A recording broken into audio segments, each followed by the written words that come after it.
கிறிஸ்துவுக்குள் பிரியமானவர்களே, ஆண்டவராகிய இயேசு கிறிஸ்துவின் இனிய நாமத்தினாலே உங்கள் அனைவருக்கும் அன்பின் வாழ்த்துக்கள்.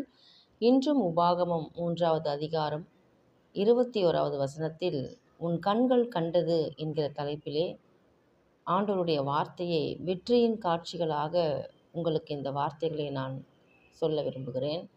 அக்காலத்திலே நான் யோசுவாவை நோக்கி, உங்கள் தேவனாகிய கர்த்தர் அந்த 2 ராஜாக்களுக்கும் செய்தவைகளை எல்லாம் உன் கண்கள் கண்டது.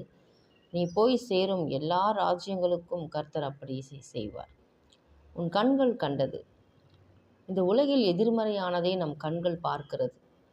நேர்மறையானதை கர்த்தர் நமக்கு நடத்தி காட்டுகிறார். ஆனால் எதை நாம் நம்முடைய இருதயத்தில் பதித்து எதிர்கால வாழ்வை வளமுள்ளதாய் மாற்றிக்கொள்ளுகிறோம் என்பது அவரவர் மனதை பொறுத்தது. எங்கோ ஒன்றிரண்டு எதிர்மறையானதை பார்த்து அதுவே எல்லாருக்கும் நடக்கும் என புலம்புபவரும் உண்டு. நேர்மறையானதை பார்த்து அதுவே என் வாழ்வின் இயல்பானதாய் மாறப்போகின்றது என விசுவாசித்து அதை அனுபவித்து சுதந்திரிப்பவரும் உண்டு.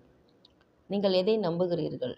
அதற்கு முன்பு ஒரு கேள்வி, நீங்கள் எதை காண்கிறீர்கள்? ஏனென்றால் நீங்கள் எதை மறுபடியும் மறுபடியும் மனதில் காண்கின்றீர்களோ அதுவே உங்கள் சிந்தனையாய் மாறுகிறது.